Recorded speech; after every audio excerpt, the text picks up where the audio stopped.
Hi, it's Chris with Implied Music, and I'm here for a couple of reasons.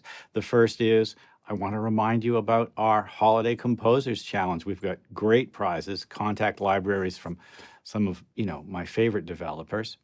And along those lines, I've written a couple of pieces of music kind of with the theme of our challenge in mind. And I want to show you those pieces today and talk a little bit about the process, I think for us as composers, of creativity when asked to do something in the style of something else, or to draw deeply from a well or bag of tricks that might not be, entirely our own, but we might have some understanding of it. It's really lively, and I think it's particularly lively in relationship to our current thinking about creativity and how, AI is playing a role in our, for me anyway, our jobs.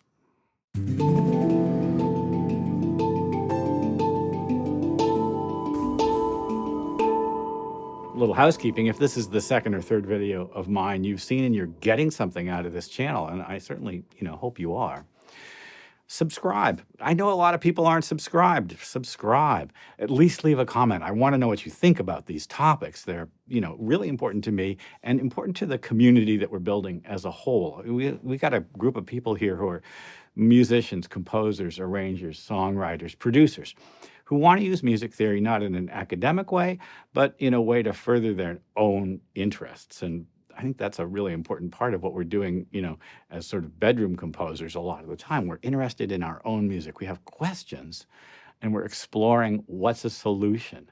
Like, we're almost like scientists, aren't we? Well, I hope this is music theory for everyone. Listen, I also want to remind you about our, Holiday Composers Challenge, and you can find out more about it in Martin and my video. We recorded a little conversation together, but you can also look in the description to find details about how to enter it. And it's really easy to enter. It's not actually a competition. We'll have great prizes for some folks. We're going to do a Wheel of Fortune spin at the end, which is always fun. And the challenge is simply this.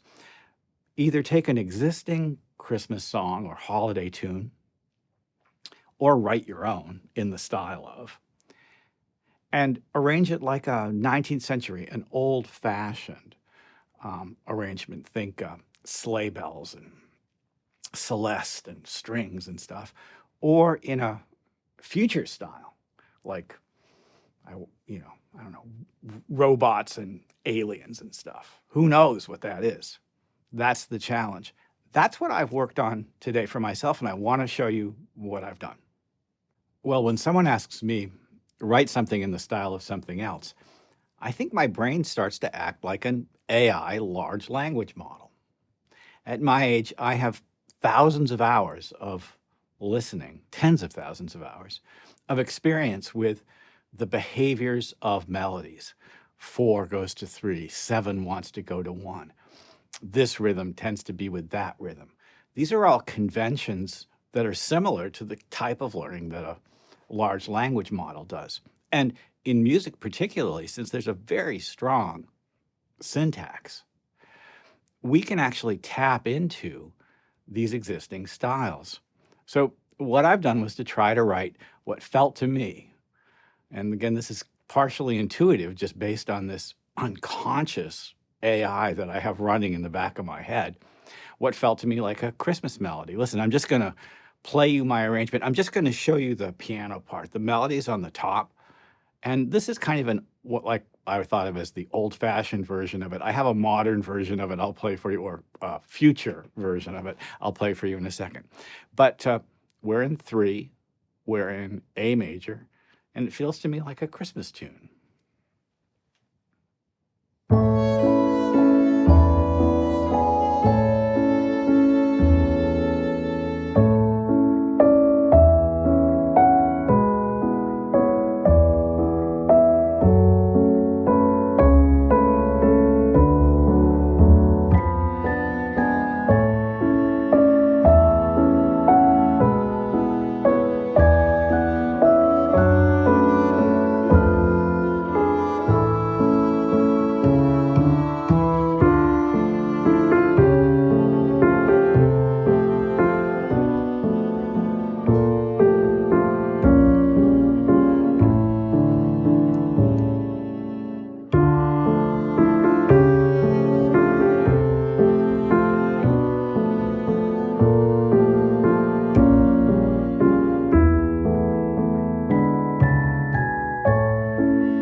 Now that's a very simple arrangement. There's piano with melody.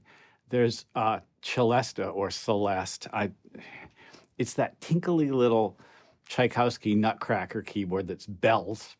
And then there's a viola with a sort of a descant or a harmony line that goes under the melody, and just upright bass. I've used some wonderful libraries to get all this done. In fact, the celeste and viola are just kind of terrific together. I love the way they work with the melody. And if you listen to just the two of them together, you'll see what I mean. Just there's a little introduction and then they drop out, but listen to how beautiful they work together.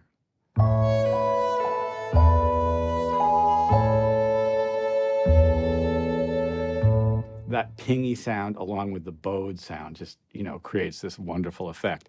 That's Fracture Sound's Moonlight Celeste or Celesta, and that's the viola from Soft Strings. And you can hear how these descant lines or harmony lines outline the chord progression. I think that's a really important part of this type of arrangement. Now, what are the chords to this piece? Well, and how's the melody work? Let's open up a keyboard and take a look at it. So we're in the key of A, and the progression couldn't be easier, really. There's an A major, then an E major, this beautiful F sharp minor, which is the, 6th chord, and then the 4 chord, followed by B diminished, which I have to say, for me, is acting like the Christmas chord, the 4 chord D going to the minor 6 version of that same chord. So this chord here has a very strong relationship to the D minor chord, right? It's almost like they have all the same notes except for the A. So that's what's going on there. And this little melody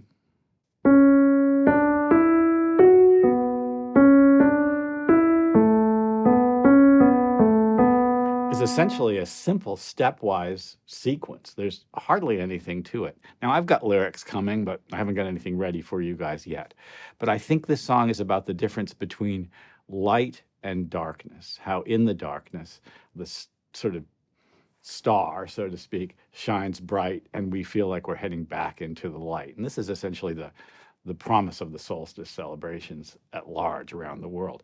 Now, with that in mind, I realized that when I finished that A major section in the song, I wanted to go to minor, and what I decided to do is go to D minor. So now we have a lovely kind of moment, and our D, I'm going to do it a little bit higher so it's easier to track what happens.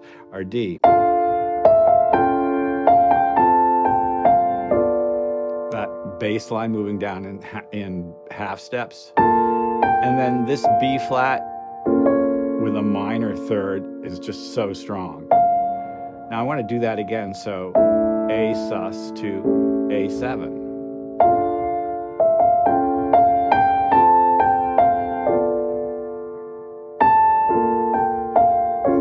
Same melody, but this time the A sus turns into E sus to E7. And the E7 takes us back to A. Well, I just love that very simple effect, and we're leveraging conventional, chords, right out of the key, and then moving in a surprising way to a very dark secondary key center, the D minor. It's still closely related to A. It's the 4 chord, but minor. And so we've got this kind of like exciting energy when we release back to the A major sound. It's super fun for me to do something like that. And I think it relies completely on the expectation and fulfillment of what we hope will happen when we hear a melody or a chord progression and what actually happens. My creativity is like an AI in that I know what the expectation is. And then I engage a part of myself, which I guess you could just call taste or style, and say, you know what, I think I'm not going to fulfill that expectation. I'm going to violate it because my artistry or the message that I want to send, the semantics of my music, calls for a little more tension right here. I want to tell a better story. I have to say, a lot of the time, these AI stories, they just don't sound like they have anything going on for them, do they? Well, a musical story should have a unique and personal style that is about the tension and release of the characters and the expectation of things. Well, listen, I guess I should probably play you my future version too, right? Let me close this down and I'll open up the other one. So future means different things to different people. And I have to confess, I was like a young composer in the 70s. And so I'm living in the future right now as far as part of my creative brain is concerned. And that means that I'm just not so good at imagining what's coming 50 years from now. I'm really not. This feels very modern to me. I'll just say that. So, I'm kind of just flipping switches here to create something that's exciting and futuristic. And for me, what that means a lot of the time is the use of modulated echoes, reverbs, timed delays that create percolating effects and deep spatial sounds. Listen to my drum part. Maybe that's the best way to sort of talk about this. And what I've used is delays and gated reverbs to create quite a bit of sort of backing sound. So you can hear how the delays on the claps, for instance, are really doing a lot of extra work.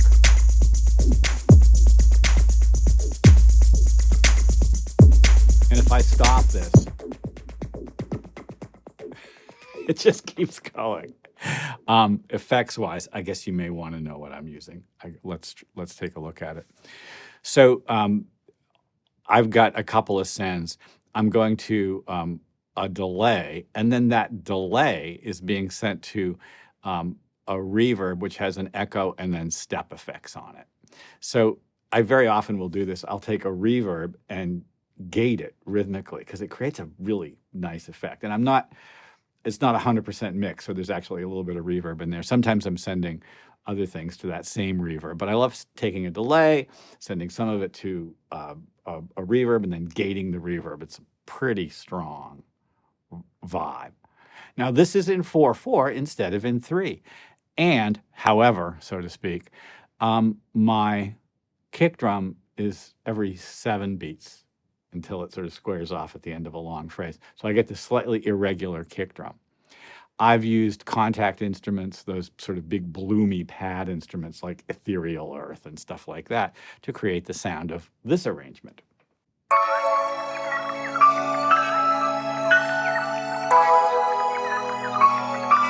Some robot voices too in the background.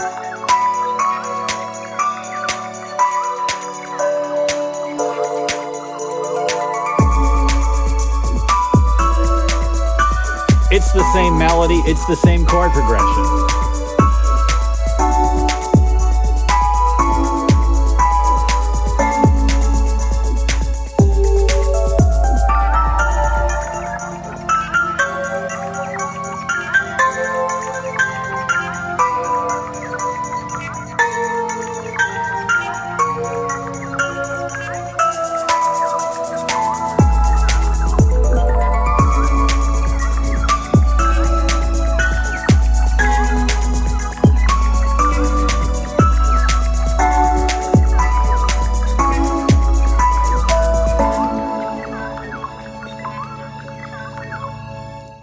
I can hear R2-D2 in the background. Well, I think I'd probably have to add some swooshes and transitions to make that a decent arrangement, but I kind of love that too. I love that big kick. I love the percolating hat and shaker on either side of the sound field in the mix. And I do like a good, harmony in bells and pads. This is not the only possible future, and that's the thing about future. There's lots of possible futures. Well, I hope this has been useful. Like and subscribe, like I asked you at the top of the video. Join our Holiday Composer Challenge. It's a very low bar to entry.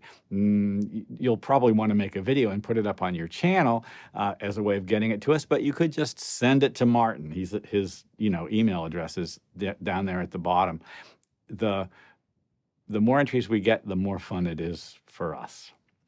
Now, as I said, we have prizes from some of my favorite developers. We've got prizes from Westwood. Very unusual to get a prize from Westwood. They don't do that very often. And I won't tell you what it is yet. We're going to do a reveal a little bit later this week. And I've got prizes from Fracture Sounds. We've got prizes from Heaviosity, Bella D Media. We've got some educational material as well. There's a lot of interesting stuff. And enter, your name goes on the Wheel of Fortune. We take a spin at the end. Your most humble offering may get you a terrific prize, which is, I think, a Buddhist saying, isn't it? I'll see you guys next time.